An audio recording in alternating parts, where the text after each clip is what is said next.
Hi, guys. It's another episode of Love, Sex, Lies, and Reality Talks, and it's part two of Dear Singles on my singles series. Today is do's and don'ts in 2024 as a single person.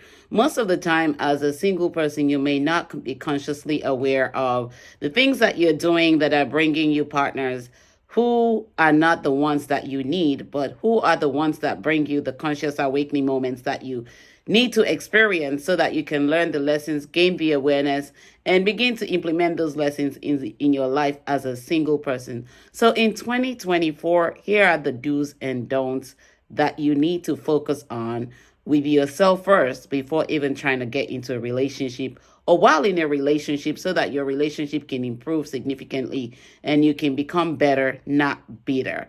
Number one, do spend time with yourself. You heard that. Spend time with yourself. Spending time with yourself allows you to know yourself, allows you to experience who you are, allows you to know those things that you can tolerate and those things that you cannot tolerate. You're able to identify your core values. You're able to set your requirement goals and goals in life. You're able to know the purpose of your own life before trying to incorporate somebody else into your life, and making sure that your purposes align and you are in sync and centered with yourself than losing yourself. So the first thing is, do spend time with yourself. Number two, do have me time. Yes, you may be in a relationship, but me time is very important.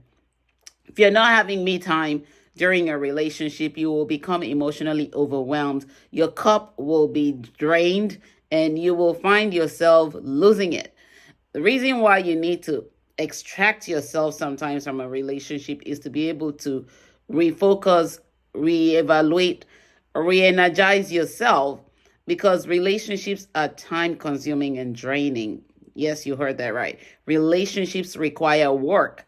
And when you're working on a relationship and you ignore working on yourself as an individual, you will lose it, because all you're putting your energy into is the relationship. You've taken up focus on building yourself.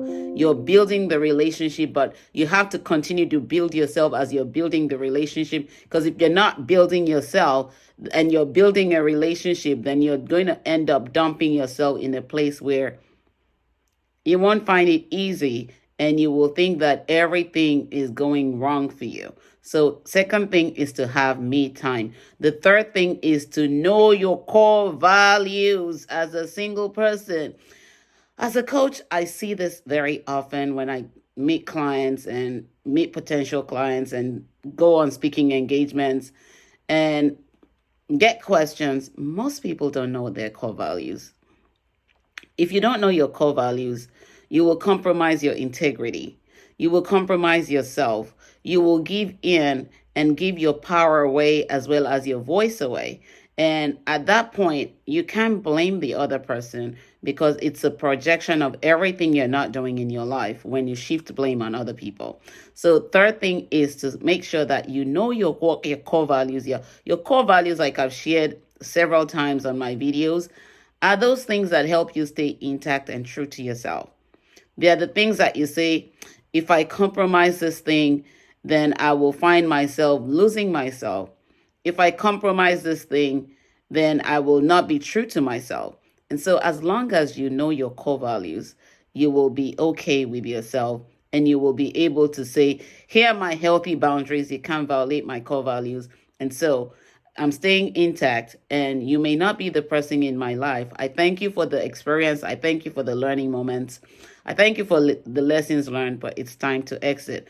And that's when you set your boundaries and allow people to see that you do value your core values. Yes, you do value your core values and you're not willing to compromise them. The fourth thing is to know what your needs are and be meeting them. If you're not meeting your needs as a single person and you're expecting so much from somebody else to meet your needs, you will be setting unrealistic expectations that will never be met. People can compliment you and support you, but your needs are supposed to be met by you. Not all needs will be met by a partner. Let me say that again. Not all your needs will be met by a partner. Remember, the partner also has his or her own needs that need to be met. And so if you're waiting for the partner to meet everything, then the partner is also going to be waiting on you sometimes to meet everything. And when those needs are not met, those unrealistic expectations that you said are not met, what happens is you get disappointed. And disappointments are life's teacher. Read that blog post on my website. Disappointments are life's teachers that teach you that you're leaving yourself behind and you need to get back home to yourself and figure it out. Number 4. Is that number 4? I lost count. Another do is to make sure that you're vetting and sorting when it's dating. Dating is a vetting and sorting game. I've written that in my book on Becoming Restored. Dating is not a relationship.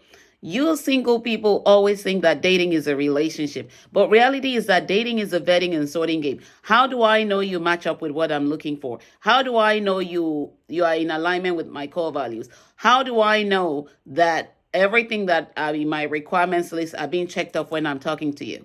How do I know your words match up with your actions? That is your vetting and sorting power. You own that as a single person. And if you're not vetting and sorting, my dear singles, you will find yourself giving into a relationship that will break you. And it's not really breaking you. It's bringing your conscious awakening moments to say, come back home to yourself and reevaluate your life and make sure that you are in alignment with your true self and you are living out your core values loud and clear so that when you meet people, you're not giving in and losing yourself. Now let's get to the don'ts. Don't run on emotions. Number 1, don't run on emotions when you get into relationships. Your emotions are your teachers. They're your awakening to consciousness. They're your guide to help you see all the red flags. Not that the butterflies come. When you focus on the emotions that create all the butterflies, that's coming from a traumatic place. That's coming from unhealed emotional wounds.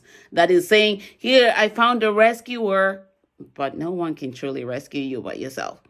So if you let your emotions run without you taming your emotions, my dear singles, you will find yourself getting into the murky waters. And at that point, you may be sinking your own ship. So it's time to stop running on emotions. Number 2, stop ignoring the red flags. Every time you ignore the red flags, you're saying, I don't value myself. I don't know my worth. I'm settling. And as long as you're ignoring the red flags, trust me, you will be putting yourself in a place of pain, not a place of growth. The red flags are there to help you stop acting on the wrong side of life. The red flags are like ding, ding, ding, ding, ding. Wake up, wake up, wake up. Don't move forward. Halt. Check, check, check. Those are the red flags. They also have to check the green flags. Don't ignore the green flags as well. Some of us singles ignore the green flags because of a trauma and the familiarity of the traumatic bonds that we found. Yes, trauma bonds. Don't get into trauma bonding and ignore the green flags. That's the next one. Don't get into trauma bonding and ignore the green flags. It's easy to trauma bond. That's the easiest thing to do because it's what you're familiar with. They share their pain and you immediately cling. Yes, we resonate on the pain level. And then the one that's not familiar to you, you're like, oh, this is boring. But that boring one may be the one that will support you, that would help you grow, that will support your healing process. But if you're ignoring the green flags and you're trauma bonding, dear single, you will lose yourself in the process and you will lose out on the good person that God is sending your way to help you get in alignment with your true self. And at the end of the day, you may end up with someone who is just on a trauma level and will take you to acquire more trauma and pain in your life than what you need for yourself. The last don't, stop lying to yourself. Yes, that particular one, the lies that you tell yourself, all the stories that you create, Stop, stop, stop. I've been there myself before. I used to create all those narratives before I healed. They don't work. They only put you in hot water. Stop lying to yourself and acquire the core value called honesty. Honesty will keep you checking yourself. Honesty will make you stay right, true, and true to yourself. Honesty will make you check everybody that you're meeting and vet them so that you're in alignment with yourself. Honesty will make you say, you know what? I see this red flag. I ain't giving in. I'm not buying this crap. Stop lying to yourself. We're in 2024. Allow yourself to take risk. Allow yourself to be vulnerable. Allow yourself to experience love for yourself first. Because when you do, it becomes very easy for you to recognize the people that don't love themselves but want to come into your space and bring you hurt and pain and make you acquire more trauma than you already need and you're healing from. If you're healing, make sure you're healing. That's another thing you have to do. Make sure you're healing. Healing is a lot of work, but it's very much worth it because it takes a lot of weight off your shoulder. It takes a lot of burden off you. It makes you come into a place where you're living truthfully to yourself and you're acquiring that core value of honesty and you're checking yourself and saying, you know what? Girl, boy, stop lying to yourself. So in 2024, as a single person, you're going to read this affirmation to yourself. I, mention your name, will in 2024 make sure that I'm remaining true to myself. I will not lie to myself. I will be honest with myself. I will find and discover myself. I will work on myself. I will commit to myself. I will heal myself. I will learn all the lessons I need to learn in 2024 so that I can become a better person, not a bitter person. And as you affirm yourself, remind yourself, I will take my power back. I will own my voice. I will own my truth. And my truth will set me free. When you do that to yourself in 2024, you will be on a better path than on a path where you're losing yourself and giving your power away to other people who did not create you, who don't know anything about your journey. Remember, your journey is yours and yours alone to own. Take charge of it.